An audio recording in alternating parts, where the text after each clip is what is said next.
নমস্কার বন্ধুরা, আমি Priyanka. Welcome back to my channel. বন্ধুরা, আজকে আমি বানিয়ে দেখাবো নিরামিষ সজনে ডাঁটা বড়ি আলু দিয়ে একটি রেসিপি। তো হেভি সুন্দর এই রেসিপিটা, কিন্তু এটা কিন্তু আগেকার দিনের রেসিপি। তো চলুন দেখে নেওয়া যাক। দেখুন, আমি কিন্তু এখানে সজনে ডাঁটাটা কিন্তু একটু বেশি করেই কুটিয়ে নিয়েছি, আর আলুটা একটু তার তুলনায় একটু কমই দেওয়ার চেষ্টা করবেন।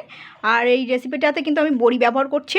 বড়ি অবশ্যই লাগবে, বড়ি, সজনে ডাঁটা আর আলু, এই তিনটে কিন্তু অবশ্যই লাগবে। এটা কিন্তু অনেকটা আগেকার দিনেরই রেসিপি ধরতে গেলে।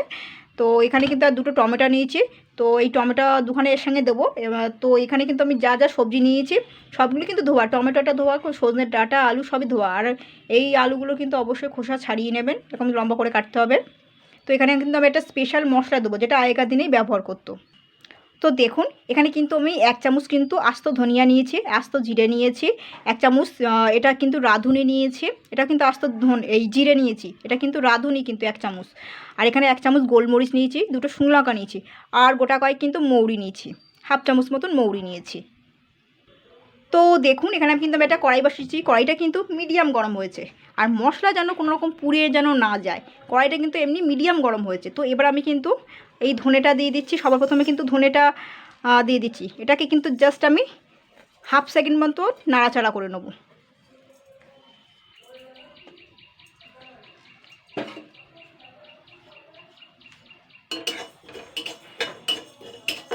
ধনেটা তো ভাজা হতে একটু টাইম লাগে, সেই জন্য ধনেটা কিন্তু আগে দেবেন। তো এবারে কিন্তু আমি দুখানা শুকনো লঙ্কা দিচ্ছি। এই দুটো জাস্ট আমি 1 মিনিট মতো নাড়াচাড়া করে নেব। তো দেখুন, এটা কিন্তু অলরেডি কিন্তু শুকনো লঙ্কার আর এই যে আস্ত ধনেটা কিন্তু 1 মিনিট অলরেডি কিন্তু হয়ে গেছে, এটা সুন্দর ভাজা হয়ে গেছে। এবার কিন্তু আমি গ্যাসটা বন্ধ করে দেবো। কড়াইটা কিন্তু অনেকটাই গরম আছে, তো আমি গ্যাসটা বন্ধ করে দেবো।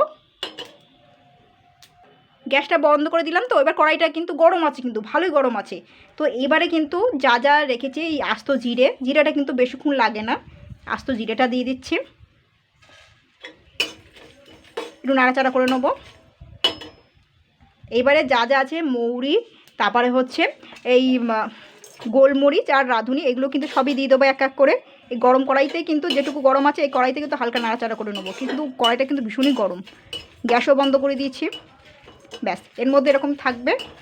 তো কড়াইটা ঠান্ডা অবধি অপেক্ষা করতে হবে। এটা কিন্তু এইগুলো ভাজা হয়ে গেলে এইগুলো কিন্তু আমি এবারে শিলে গুঁড়ো করে নেবো, ভালো করে মিহি করে গুঁড়ো করে নিতে হবে। মিক্সিতে কিন্তু অতটা গুঁড়ো হয় না।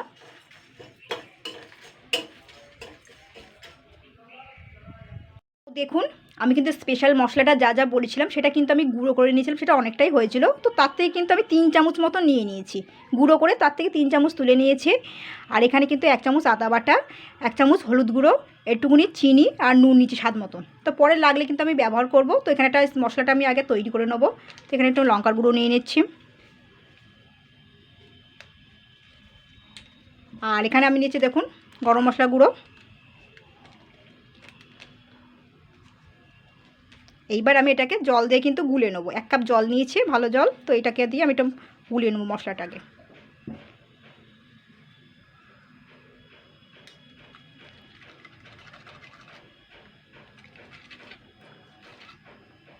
মশলাটা ভালো করে কিন্তু গুলতে হবে, কিন্তু 3-4 মিনিট ধরে এভাবে গুলে নিতে হবে।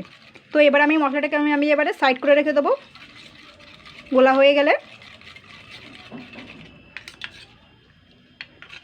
আদা বাটা দিয়েছি, কিন্তু আদা বাটা অবশ্যই যা যা মশলা ব্যবহার করে সেগুলো কিন্তু সব ব্যবহার করতে হবে। এটা হয়ে গেল। তো দেখুন, কড়াইতে কিন্তু আমি তেল দিয়ে দিয়েছি, তেলটা কিন্তু মিডিয়াম গরম হয়েছে। আর এবার আমি বড়িগুলো সবার প্রথমে ভেজে নেবো। তো বড়িগুলো কিন্তু ভাজলে কিন্তু হালকা লাল লাল করে ভাজতে হবে, বেশি কড়া হয়ে গেলে কিন্তু বড়ির স্বাদ কিন্তু বদলে যাবে। তো এটাকে আমি এবার নাড়াচাড়া করব। এটা কিন্তু মিডিয়াম তেলেই দিয়েছি। তো দেখুন, ঠিক এরকম কিন্তু লাল লাল করে ভাজতে হবে। তো এবার আমি কিন্তু বড়িটাকে তুলে নেবো, জাস্ট এই 2 মিনিটের মতনই লাগবে কিন্তু গরম তেলের মধ্যে দিলে। দেখুন 3-4 মিনিট হয়ে গেলে কিন্তু পুরো লাল পুড়ে যাচ্ছে। সঙ্গে সঙ্গে কিন্তু তেলটা ঝরিয়ে আমি এবার তুলে নেবো বড়িগুলো।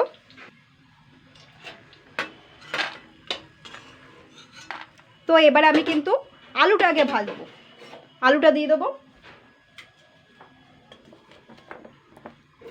সজনে ডাঁটা কিন্তু বেশি ভাজতে নেই কিন্তু, যেহেতু আলুটা টাইম লাগবে বলে ওই জন্য আমি আলুটাকে ভালো করে ভেজে নেবো।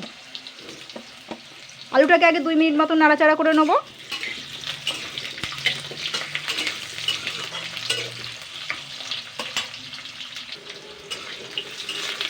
দুই মিনিট মতন হয়ে গেছে।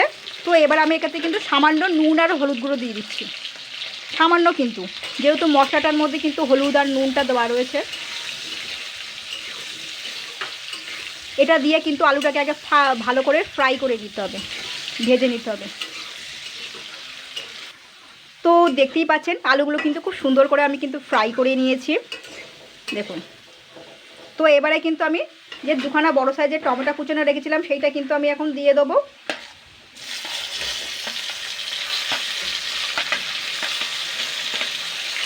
টমেটো কুচনোটা দিয়ে আমি জাস্ট 2 মিনিট নাড়াচাড়া করে নেব।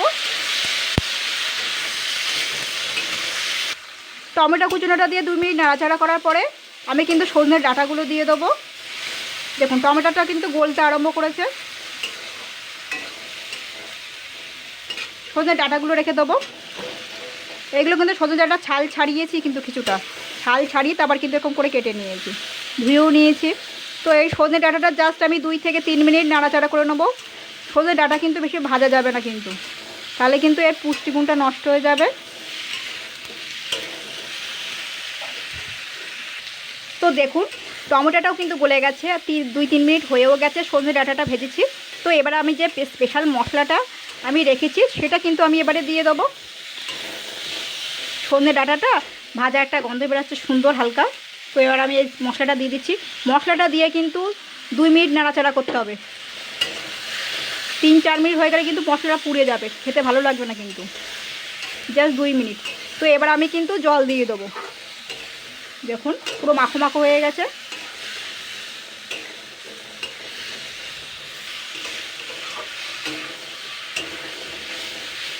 খুব সুন্দর গন্ধটা বেরিয়েছে এই যে মশলাটা কষাচ্ছি। তো এবার আমি জল দিয়ে দেবো। 2 মিনিট হয়ে গেছে কিন্তু। তো দেখুন আমি কিন্তু পরিমাণ মতন অনেকটাই জল দিয়েছি, যেহেতু সজনের ডাঁটা আর একটু আলুটা সিদ্ধ হবে। তো এখানে কিন্তু এবারে বড়িগুলো কিন্তু আমি এখন থেকেই দিয়ে দেবো। এগুলো কিন্তু এমনি দোকানে কেনা বড়ি, তো ভাঙতে লাগবে না, তবে একটু ভাঙা ভাঙা একটু ভেঙে ভেঙে দিলে দুটো একটা ভালো হবে। দেখুন